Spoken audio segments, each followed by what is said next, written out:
전에도 제가 한번 소개해드린 글인데요. 남편이라는 존재라는 그런 글을 본 적이 있습니다. 남편이 어떤 존재일까요? 퇴근이 늦으면 궁금하고, 옆에 있으면 답답하고, 오자마자 자면 섭섭하고, 퇴근이 늦으면 누워서 뒹굴뒹굴거리면 짜증나고, 말 걸면 귀찮고, 요즘에 아내가 제가 말 걸면 좀 귀찮아하는 것 같더라고요. 또 말 안 걸면 기분 나쁘고, 누워 있으면 나가라고 하고 싶고, 나가 있으면 신경 쓰이고, 늦게 들어오면 열받고, 일찍 들어오면 괜히 불편하고, 이런 존재가 남편이라고 합니다. 이 시간 남편 되시는 분들에게 한번 여쭤봅니다. 여러분은 아내에게 어떤 존재입니까? 네, 잘하고 계시죠? 네. 또한 아내 되신 분들에게도 한번 여쭤봅니다. 여러분은 남편에게 어떤 존재입니까? 한번 마음속으로 답을 해보시겠고요. 이제 다시 한번 여러분 모두에게 한번 질문을 드려봅니다. 여러분은 주의 교회에서 서로에게 어떤 존재이십니까? 우리 옆에 계신 분들 살짝 한번 바라보시겠어요? 어떤 존재인지 한번 생각해 보시면서요. 오늘은 우리의 존재됨, 그리스도 안에서 우리의 정체성이 무엇인지를 다시 한번 살펴보기를 원합니다. 제가 미국에서 유학할 때 이제 클린턴 교수님이라는 아주 유명한 교수님이 계셨는데요. 이 리더십으로 유명하신 분이십니다. 그런데 그 교수님이 남긴 아주 유명한 메시지가 있는데 아직도 저의 마음에 생생하게 남아 있습니다. 그 메시지가 무엇인가 하면 사역은 존재로부터 흐른다라는 메시지입니다. 이해하시겠습니까? 한번 따라해 보실까요? 사역은 존재로부터 흐른다. 굉장히 울림을 주는 메시지이죠. 우리의 모든 사역은 우리의 존재로부터 흘러가는 것입니다. 여러분 퀴즈를 한번 드려봅니다. 우리의 존재가 중요할까요? 사역이 중요할까요? 아마 대답은 다양할 거예요. 여러분의 관점에 따라서 무언가가 옳다라는 그런 접근이 아니라 우리의 사역도 너무 중요합니다. 하지만 사역보다 더 중요한 것은 바로 우리의 존재됨이죠. 우리가 어떤 존재인지가 너무나도 중요합니다. 여러분이 행복하지 않으면 가족이 행복할 수 없고요. 또 여러분이 행복하지 않으면 교회도 행복할 수 없는 거예요. 여러분의 마음이 힘든데 어떻게 우리 공동체가 행복할 수 있겠습니까? 또한 우리 각자가 이 복음의 확신 가운데 서지 못하면 우리 교회는 결코 복음을 전할 수가 없는 것이죠. 여러분이 교회에서 크고 작은 사역과 섬김을 감당하고 계실 텐데요. 여러분이 얼마나 일을 잘하는 것보다 더 중요한 것은 바로 여러분의 존재됨입니다. 그런 의미에서 보면 참 우리 교회 성도님들은 한 분 한 분 너무 귀하세요. 착각 아니죠? 네, 한 분 한 분이 정말 너무 귀하시고 그런 여러분의 모습을 보면 오히려 저 자신을 돌아보며 반성할 때가 참 많이 있습니다. 오늘은 하나님 앞에서 이 스바냐의 말씀을 통하여 우리의 존재됨이 어떠한지 또 하나님이 우리를 어떻게 바라보시는지 이 말씀을 통하여 우리의 존재됨을 확인하는 시간이 되기를 바랍니다. 자, 스바냐서에 대해서 간략하게 설명을 드려보면 스바냐서는요, 남유다와 왕국의 마지막 전성기였던 이 요시야 왕 때에 남유다를 대상으로 활동했던 그런 선지자입니다. 그래서 이 스바냐서에는 유다와 예루살렘에 대한 임박한 진노와 심판에 대해서 예언을 하고 있죠. 다른 소선지서들과 마찬가지로 심판에 관한 메시지가 거의 80%를 차지하고 있습니다. 하지만 이 심판이 하나님의 목적이 아니라고 이미 여러 차례 말씀드렸습니다. 하나님의 본심은 때로 자기 백성들의 죄악으로 말미암아 그들을 심판하고 징계하실 때가 있지만 그것이 하나님의 진짜 속마음이 아니라 결국에는 자기 백성들에게 회복을 주시고 구원을 주시는 것, 그것이 하나님의 진짜 속내임을 이 소선지서가 우리에게 말씀해주고 있는 것입니다. 스바냐서도 마찬가지이죠. 이 스바냐서에도 심판에 관한 말씀이 가득하지만 이 마지막 부분에 가면 놀라운 회복과 구원의 메시지가 선포되고 있습니다. 바로 오늘 본문이 이 유다와 예루살렘의 회복에 관한 그런 메시지이죠. 여러분 가지고 있는 성경을 보시면 14절 위에 제목이 붙어 있습니다. 여러분 가지고 있는 성경 보시면 제목이 어떤 제목입니까? 기뻐하며 부를 노래. 바로 예루살렘이 받을 그 심판과 징계 속에서도 이스라엘 백성들이 기뻐하며 불러야 하는 그런 노래가 있다라고 말씀하십니다. 우리 14절 말씀 같이 읽어보실까요? 14절입니다. 시작. 시온에 따라 노래할지어다. 이스라엘아 기쁘게 부를지어다.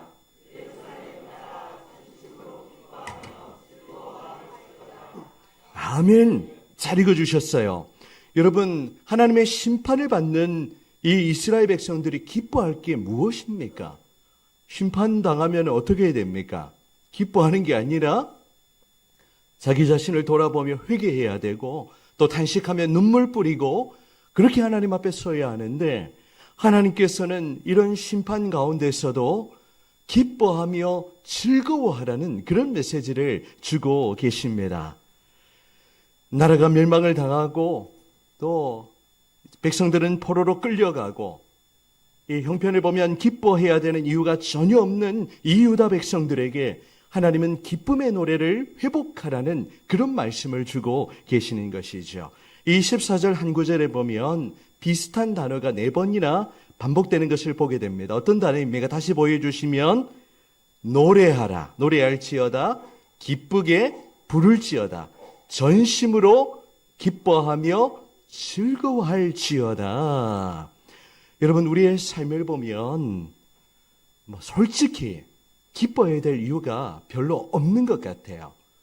여러분 그렇지 않습니까? 우리의 요즘 지금 돌아가는 이 우리나라의 전국을 보면 탄식과 그냥 한숨이 절로 나오죠. 이제 나라가 좀 통합이 되고 가야 하는데 더 이렇게 여야로 갈라서고 정쟁은 더 극심해지는 것을 보게 됩니다. 좀 나라가 안정이 되고 경제적으로도 조금 회복이 되고 해야 하는데 사실 그럴 의미가 별로 보이지를 않는 것 같아요. 우리 개인의 삶도 마찬가지입니다. 우리의 삶을 보면 그냥 힘이 빠지고 어깨가 축 처지는 그런 일들만 가득한 것 같습니다. 그럼에도 불구하고 하나님은 주의 백성들이 기뻐하며 불러야 하는 그런 노래가 있다라고 말씀하시죠. 바로 저와 여러분이 불러야 하는 기쁨의 노래입니다. 아주 오래전에 학생 시절에 이제 SFC 수련회에 참석했는데요. 이제 90년대 감성입니다. 그때는 손편지를 수련회 하면 막 이렇게 조원들끼리 또 우리 교회 지체들끼리 막 써서 이제 현자함에 넣고 그것을 또 이렇게 전해주고 그런 감성이 레트로 감성이 있었어요. 그때 저도 수련회 기간 가운데 저를 지도하던 강도사님이 계셨는데 그 강도사님이 저에게 딱 메시지를 이렇게 써서 엽서를 주셨습니다. 어떤 메시지였냐면 하나님의 사람이여 힘들거든 노래를 불러라. 이런 메시지를 써서 저한테 주신 겁니다. 근데 90년대 메시지인데 아직도 저한테 생생하게 기억으로 남아 있습니다. 여러분 힘들거든 노래를 부르십시오. 힘들거든 찬양을 부르세요. 힘들 때 주의 백성들이 불러야 하는 노래가 있는데 바로 오늘 본문의 기쁨의 노래입니다. 이 노래는요 주의 백성들이 불러야 하는 노래이기도 하지만 하나님이 저와 여러분을 향해서 불러주시는 사랑의 노래이기도 합니다.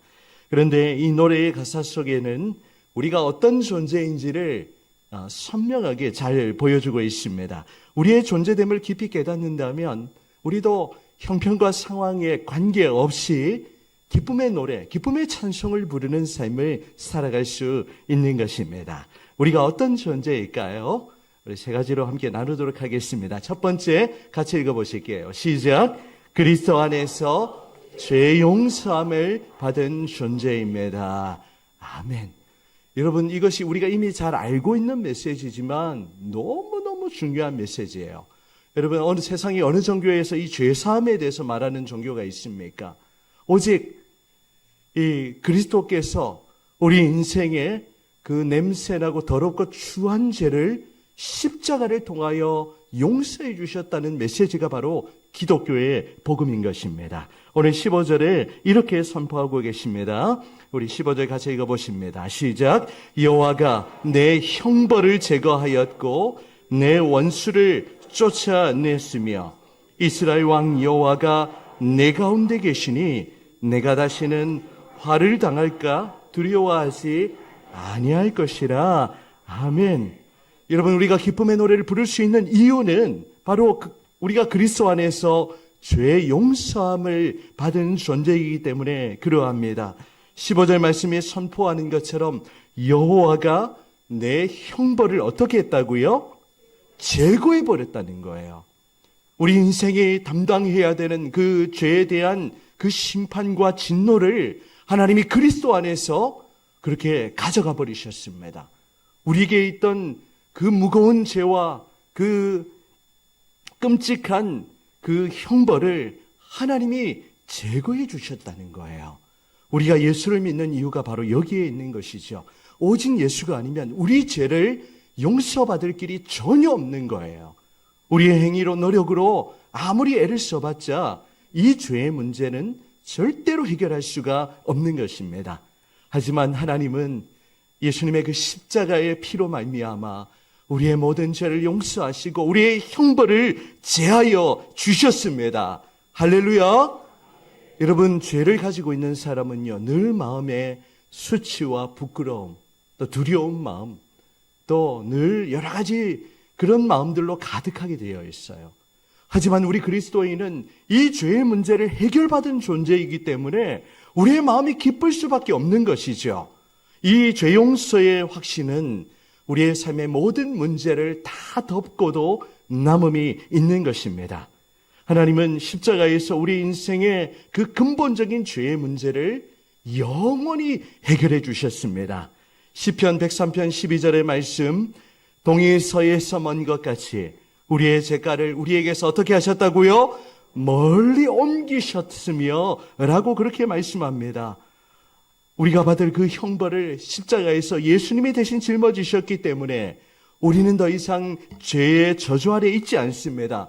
이제 로마서가 선포하는 것처럼 그리스도 예수 안에 있는 자에게는 결코 정죄함이 없는 것입니다. 그런데 우리가 교회를 다니고 예수님을 믿는다고 하면서도 이 복음의 의미를 깨닫지 못하고 여전히 죄의 지배 아래, 죄의 종로를 타는 삶을 살아가는 성도들이 있습니다. 여러분은 어떠세요? 여전히 율법과 이 죄의 테두리 아래 갇혀서 용서받은 자의 그 기쁨과 자유를 누리지 못하고 율법적인 신앙생활 하고 있지 않습니까?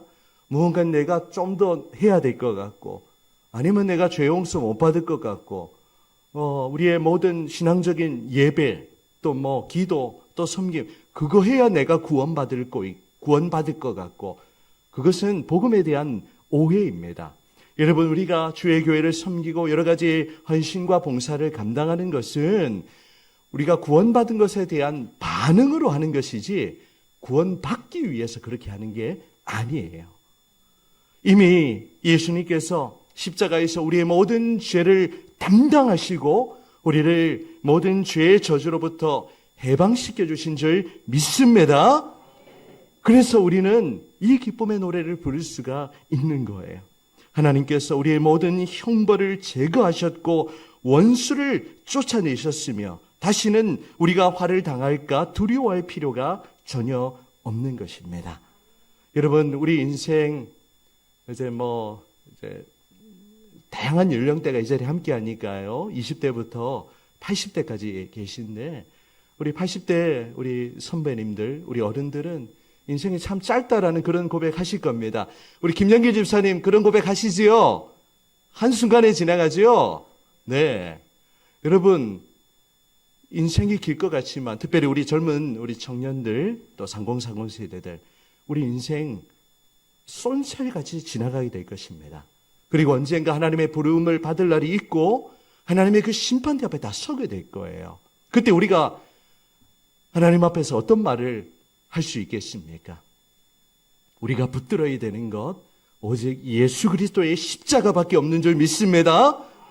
하나님 앞에서 나의 의를 내세우는 게 아니라 내가 무엇을 잘했는지를 말하는 것이 아니라 내가 자랑해야 할 것 오직 그리스도 예수의 십자가밖에 없습니다.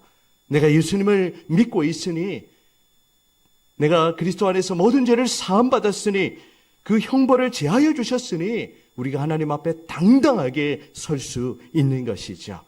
여러분 오늘 이 스바냐서를 통하여 여호와가 내 형벌을 제거하였고 바로 우리가 그리스도 안에서 모든 죄를 사함받은 현재를 살면서 짓는 자범죄들 또 앞으로 우리가 짓는 죄들 그 모든 죄들을 예수님이 십자가에서 완전히 해결해 주신 줄 믿고 그리스도 안에서 우리가 용서받은 자로 기쁨의 노래를 부르는 저와 여러분이 되시기를 축복합니다. 아멘. 두 번째 우리가 어떤 존재입니까? 자, 같이 읽어봅니다. 시작. 하나님과 함께하는 복을 누리는 존재입니다. 우리 현준 형제가 대답을 잘해줘서 고마워요. 자, 스바냐 3장에는요. 하나님이 함께 하신다는 표현이 세 차례나 반복해서 나타나고 있습니다. 한번 확인해 볼까요? 스바냐 3장 5절. 그 가운데 계시는 여호와는 의로우사 불의를 행하지 아니하시고 우리 3장 5절에도 여호와께서 그의 백성들 가운데 계신다라고 그렇게 말씀하고 있습니다. 자, 15절 중반절 보시면요.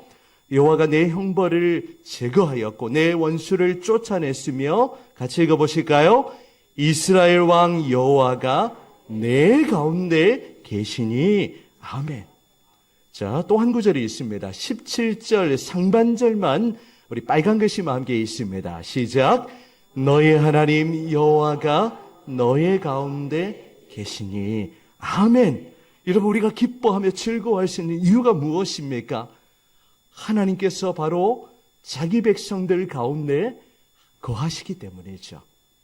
하나님이 이 시간 우리와 함께 하시기 때문에 우리가 기뻐할 수 있는 거예요. 그런데 우리의 삶을 살다 보면 이것을 놓치고 살아갈 때가 참 많이 있습니다. 우리의 삶이 바쁘고 분주하다는 이유로 하나님은 주일날 교회에만 계시지 착각입니다. 하나님은 여러분의 그 땀 흘리고 치열한 삶의 그 자리 가운데 바로 하나님이 여러분과 함께 계시는 거예요. 하나님이 나와 함께 계시는데 우리가 어찌 기뻐하고 즐거워하지 않을 수가 있겠습니까? 여러분 우리가 기쁨의 노래를 부를 수 있는 것은 하나님이 우리 가운데 함께 하시기 때문입니다. 여러분 매일매일 여러분의 삶의 자리 가운데서도 이 하나님과 동행하는 이 복을 누리시기를 축복합니다. 제가 부임하면서 여러분에게 이렇게 던진 메시지가 있죠. 기억하십니까? 오랜만에 다시 한번 복습해 보면 이 세상에서 가장 맛있는 라면이 어떤 라면입니까? 홍 집사님 어떤 라면입니까? 함께 라면입니다. 예, 함께 라면보다 더 맛있는 라면 없어요. 바로 우리 옆에 있는 믿음의 동력자들과 함께라면 이전에 우리 가요에도 보면 그대와 함께라면 이런 내용들 참 많이 있는데 우리가 외로워할 필요가 없고 우리가 늘 기쁨이 넘치는 것이죠. 그런데 이 당신과 함께라면보다 더 맛있는 라면이 어떤 라면입니까? 누구와 함께라면? 주님과 함께라면. 함께 외쳐보실까요? 시작. 주님과 함께라면. 이 주님과 함께 라면이 세상에서 가장 맛있는 라면인 줄 믿습니다.